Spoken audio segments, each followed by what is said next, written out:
ഉപതെരഞ്ഞെടുപ്പ് ഫലങ്ങൾ നാളെ വരാനിരിക്കെ രാഷ്ട്രീയ പാർട്ടികൾക്കും ചങ്കിടിപ്പാണ്. അപ്പോൾ CPM-ൻ്റെയും CPI-യുടെയും നേതൃയോഗങ്ങൾ ഇന്ന് നടക്കുകയാണ്.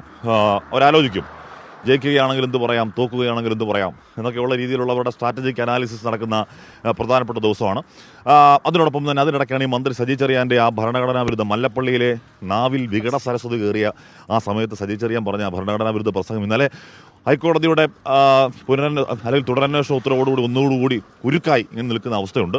അതടക്കമുള്ള സാഹചര്യങ്ങൾ CPM പരിശോധിക്കുകയും ചെയ്യുന്നു ഇന്ന്. അല്ലെ, അജീഷ് ജയകുമാറാണ് ചേരുന്നത്. Ajeesh, very good morning Ajeesh. എന്തായാലും രണ്ട് നേതൃയോഗങ്ങൾക്ക് തുടക്കമാവുകയാണ്. ഒരുപാട് കാര്യങ്ങൾ ചർച്ച ചെയ്യാനുണ്ട്. ഏറ്റവും പ്രധാനപ്പെട്ടത് ഈ തെരഞ്ഞെടുപ്പിലെ ആ ഒരു പ്രകടനവും കൂട്ടിക്കുറയ്ക്കലുകളും ഒക്കെ തന്നെയാണ്. ഒപ്പം തന്നെ മന്ത്രി സജി ചെറിയാൻ വിഷയവും ചർച്ചയാകുമല്ലോ, വളരെ സജീവമായി. സജി ചെറിയാൻ മന്ത്രി പറയുന്നത് എന്നെ കേട്ടില്ല, എന്നെ വ്യക്തമായി കേൾക്കാൻ കോടതി മനസ്സ് കാണിച്ചില്ല എന്നാണ് പറയുന്നത്. അപ്പോൾ ഈ കാര്യങ്ങളൊക്കെ ഏത് രീതിയിലായിരിക്കും ഈ നേതൃയോഗങ്ങളിൽ ചർച്ച ചെയ്യപ്പെടുക?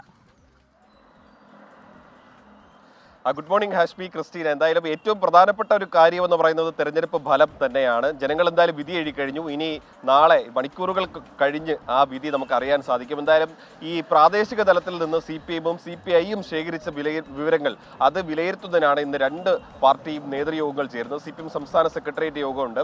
പാലക്കാടും അതേപോലെ തന്നെ തൃശ്ശൂർ ജില്ലാ കമ്മിറ്റിയും കൊടുത്ത കണക്കുകൾ അത് പരിശോധിക്കുകയാണ് CPM സംസ്ഥാന സെക്രട്ടേറിയറ്റ്. ചേലക്കര വിജയിക്കുമെന്നാണ് CPM-ന്റെ ഇതുവരെയുള്ള കണക്കുകൂട്ടൽ. പാലക്കാട് മികച്ച മുന്നേറ്റം കഴിയുമെന്നും അവസാന നിമിഷം ഏത് രീതിയിലേക്ക് മാറാമെന്നുള്ളൊരു വിലയിരുത്തലാണ് പാർട്ടി ജില്ലാ കമ്മിറ്റി കൊടുത്തിരിക്കുന്ന റിപ്പോർട്ട്. എന്തായാലും പാലക്കാടും ചേലക്കരയും CPM പ്രതീക്ഷ വെച്ച് പുറത്തുന്നുണ്ട്. CPI ആകട്ടെ വിജയിക്കുമെന്നുള്ളൊരു ഉറപ്പില്ലെങ്കിൽ പോലും വലിയ മുന്നേറ്റം, അതായത് പ്രിയങ്ക ഗാന്ധിയുടെ ഭൂരിപക്ഷം കുറയ്ക്കാനാകുമെന്നുള്ളൊരു പ്രതീക്ഷയാണ് CPI-ക്കുള്ളത്. മറ്റൊരു പ്രധാനപ്പെട്ട വിഷയം ഇന്നലെ പറഞ്ഞതുപോലെ സജി ചെറിയാൻ്റെ വിഷയം തന്നെയാണ്. പാർട്ടിയുടെ തീരുമാനം എന്ന് പറയുന്നത് ഒരു വിഷയത്തിൽ ഒരിക്കൽ രാജിവെച്ചു, ഇനി വീണ്ടും ഇക്കാര്യത്തിൽ രാജി വേണ്ട എന്നൊരു നിലപാടിലാണ് പാർട്ടി നേതൃത്വത്തിനുള്ളത്. പക്ഷേ പ്രതിപക്ഷം കൂടുതൽ സമരപരിപാടികളുമായി മുന്നോട്ട് പോകാനുള്ള ഒരു സാധ്യതയുണ്ട്. അതിനുള്ളൊരു ആലോചന അവരും തുടങ്ങിയിട്ടുണ്ട്. CPI-യുടെ കാര്യത്തിലാണെങ്കിലും ഇത് തന്നെയാണ് നിലപാട്. കാരണം ഈ തെരഞ്ഞെടുപ്പുമായി ബന്ധപ്പെട്ട പ്രധാന വിഷയങ്ങളാണ് CPI ഇന്ന് ചർച്ച ചെയ്യുന്നത്. കാരണം സത്യൻ മുഖേരി പോലുള്ള ഒരു പ്രധാനപ്പെട്ട സ്ഥാനാർത്ഥി വയനാട്ടിൽ വലിയ മുന്നേറ്റം ഉണ്ടാക്കുമെന്ന് തന്നെയാണ് അവരും പ്രതീക്ഷിക്കുന്നത്. ഹാഷ്മി, ക്രിസ്റ്റീന.